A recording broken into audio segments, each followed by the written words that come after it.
Bonjour à tous. Aujourd'hui, cette vidéo s'appelle Le chemin, patience infinie, exigence infinie et amour infini. Et je vais essayer de bien expliquer tous ces termes. Car le chemin, c'est quelque chose d'extrêmement exigeant, c'est-à-dire un chemin vers l'amour, vers Dieu, vers la lumière, vers notre destin, vers notre âme, vers notre mission de vie. Tout cela, c'est cela, notre vérité à nous. Et ce chemin n'est évidemment pas facile.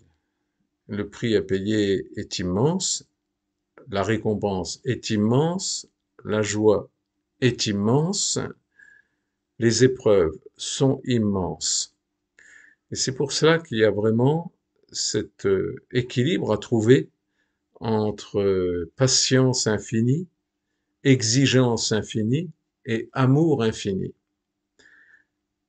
La plupart du temps, si on fait bien attention, on déséquilibre ces trois forces. Il y en a une qui se met à dominer les deux autres, ou au contraire, on oublie une de ces trois vérités profondes. La patience infinie, personnellement, pour moi, ça n'a jamais été la plus grande facilité. Je suis un impatient naturel, si je puis dire. Donc la patience, toute, je vous assure que la vie me ramène sans arrêt à apprendre cette patience. Donc la patience infinie, c'est-à-dire c'est une patience qui va nous faire accepter la longueur de notre chemin, qui n'est jamais fini d'ailleurs, de toute façon. Donc on n'a pas à vouloir aller plus vite que la musique, puisque quelque part, ça ne sera jamais fini. Et le bonheur ne peut être que dans cette patience, dès qu'on veut arriver au but sans parcourir le chemin vers ce but, évidemment, on ne peut pas être heureux. Donc le bonheur vient justement de cette patience. L'exigence infinie, parce que bien sûr, si on veut commencer à voir par des flashs de lumière, flashs d'ouverture du cœur, le chemin à parcourir pour cette unité de l'être, pour être cet amour infini, pour être quelque chose qui est vraiment en accord avec notre âme, notre destin, notre amour de l'autre, de soi, de la vie, des autres, sans jugement. Bien sûr que cette exigence infinie va nous montrer et nous décourager parfois, même souvent d'ailleurs. Mais le découragement, c'est le refus de la patience et de voir que l'exigence n'est pas avec un but à atteindre rapidement. Et l'amour infini. Alors l'amour infini, c'est vraiment quelque chose qui nous compose tous. On est entouré d'amour. L'amour, c'est l'énergie globale de l'univers. Donc c'est bien quelque chose qui existe et que l'on refuse par notre égout, par nos caprices, par nos désirs infantiles, par notre immaturité. Donc c'est bien quelque chose que l'on peut comprendre, qui va se développer et qui ne sera jamais complètement abouti, si je puis dire. Développer, développer, agrandi, agrandi. Donc l'amour de soi, l'amour de l'autre, l'amour de la vie. Vous pensez bien que s'il y a du jugement, hein, si on juge quelqu'un, au lieu de voir simplement qu'on n'est pas forcément d'accord avec ses actions, mais l'amour de l'autre n'est pas à remettre en cause. On peut aimer quelqu'un et ne pas être d'accord. C'est même souvent le cas d'ailleurs. Donc c'est cet amour qui est juste à garder. Donc cette patience infinie vers ce chemin qui est si complexe, si simple dans le principe, mais si complexe dans la réalisation, vous pensez bien que ça va être long, et pourquoi pas. Alors bien sûr, on peut rencontrer des gens, et j'en rencontre, qui sont eux déjà dans l'amour infini, qui sont déjà euh, mais pas dans le faux amour, hein, dans vraiment quelque chose où l'amour d'eux-mêmes, pas de l'amour de ce qu'ils font, bien sûr, non, l'amour de l'être, l'amour de l'âme, l'ouverture du cœur, fait partie entièrement d'eux-mêmes, hein. Donc c'est vraiment quelque chose qui est à découvrir petit à petit, hein, et que ce que l'on appelle amour, quand on est par exemple amoureux, ce n'est que un côté très infantile de l'amour. Donc c'est vraiment à comprendre ce qu'est la patience infinie, l'exigence infinie, l'amour infini, hein, et quelque chose que l'on a besoin de développer, d'apprendre tous les jours, en relation avec les autres, en relation avec soi-même, car comment voulez-vous être dans l'amour de l'autre si vous n'êtes pas dans l'amour de vous-même? C'est donc quelque chose qui est à, comment dirais-je, à à observer sans vouloir, sans jugement, bien sûr, sans jugement de l'autre, sans jugement de soi, pour arriver à cet équilibre dans ce chemin qui n'est qu'un chemin, que le but c'est juste un objectif, hein, euh, qui est dans cette ouverture intérieure, cette ouverture extérieure, avec une patience infinie, hein. Personnellement, ça fait 30 ans que je travaille sur moi et je vois bien tout le chemin parcouru. Je le vois bien. Je vois bien aussi que tous les jours, la vie me montre qu'il y a encore des choses qui ne sont pas encore complètement abouties, si je puis dire. Donc cette patience infinie, cette exigence infinie, car dès qu'on croit être arrivé quelque part, dès qu'on croit que parce qu'on a de la reconnaissance, parce que les gens nous admirent, parce que quelque chose, même une action de nous-mêmes est admirable, on croit que l'exigence est aboutie, alors que non, c'est juste tout ça bien provisoire, hein.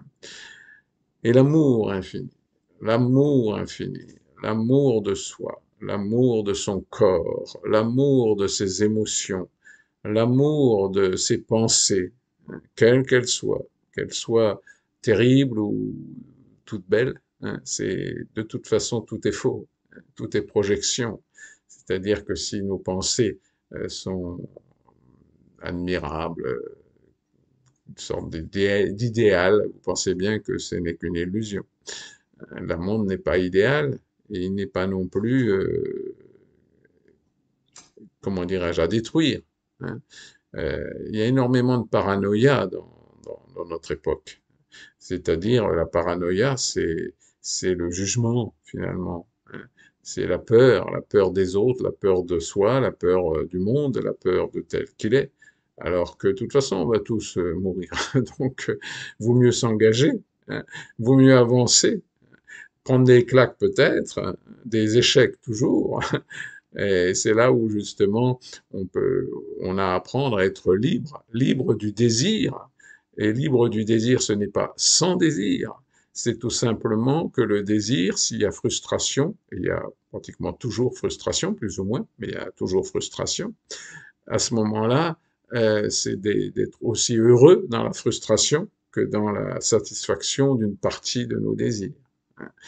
Le bonheur ne doit pas être entaché par la frustration.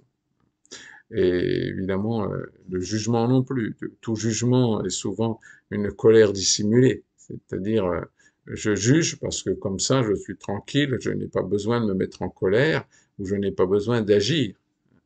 La colère n'est pas juste non plus, mais la colère, on peut avoir une colère, comment dirais-je, nécessaire, mais une colère dans l'amour, c'est-à-dire une colère qui ne nous abîme pas et une colère qui n'abîme pas l'autre non plus. C'est simplement qu'on montre notre désaccord dans une sorte de fermeté, mais il n'y a pas de violence, ni verbale, ni quoi que ce soit, et ni de désir que l'autre change. Il y a juste à exprimer, nous, ce que l'on ressent, et l'autre, il reste libre. C'est ça l'amour, c'est laisser l'autre libre dans ses mensonges, pourquoi pas, hein, dans son infantilisme, dans ses erreurs, dans tout ce qui est de négatif. C'est juste qu'on peut montrer notre désaccord sans enlever l'amour de soi ou de l'autre, et laisser la vie, laisser Dieu. Parce que, bien sûr, tout ça, en réalité, il y a un équilibre à trouver dans cette relation au divin, cette relation à Dieu, c'est-à-dire à cette synthèse de l'univers qui ne cherche qu'à équilibrer dans l'amour le monde de l'univers et de l'humanité, hein, mais que on résiste beaucoup avec notre ego, avec nos désirs de bas étage, j'allais dire. Il ne faut pas les nier, hein. Nos désirs, il faut absolument les observer et les aimer tels qu'ils sont. Mais après, voir ce qu'on en fait et voir s'il y a une satisfaction de ce désir. Et en général, si vraiment on est honnête, on s'apercevra qu'il n'est pas possible de satisfaire complètement un désir, hein. Provisoirement peut-être, mais ce n'est qu'une illusion provisoire. Voilà, j'essaye de montrer à quel point cet équilibre permanent à retrouver, hein, entre la patience infinie, l'exigence infinie et l'amour infini. Infini, ça veut dire que c'est jamais fini, tout simplement, hein. Donc, vous voyez que, et de trouver le bonheur dans ce parcours de vie qui est le nôtre, hein, et qui, il y en a d'autres, hein, chacun a son boulot à faire, mais on n'a pas à croire que c'est à nous de changer le monde, hein. On fait juste ce que l'on peut, et comme on est comment dirais-je, préformé pour faire le destin que nous avons, les autres sont préformés pour leur destin, et donc on n'a pas besoin de se casser plus la tête que de grandir, que de devenir plus mature, plus adulte, plus libre, libre de tout attachement, libre des désirs, c'est pas sans désir, c'est libre des désirs, et que l'amour soit notre récompense et notre ciment de vie. Et je vous assure que c'est possible, c'est possible. Pour ça, il faut lâcher, lâcher, lâcher, lâcher tout ce qui empêche cet équilibre naturel de la patience infinie, de l'exigence infinie et de l'amour infini. N'oubliez pas que s'il n'y a pas l'amour de soi, vous n'êtes pas du tout dans l'amour. Ça peut pas être, c'est absolument faux d'être dans l'amour des autres et pas de l'amour de soi. Que ce soit des animaux, que ce soit tout ça, de la nature. Si vous n'êtes pas dans l'amour de vous-même, c'est que vous n'êtes pas dans le vrai amour.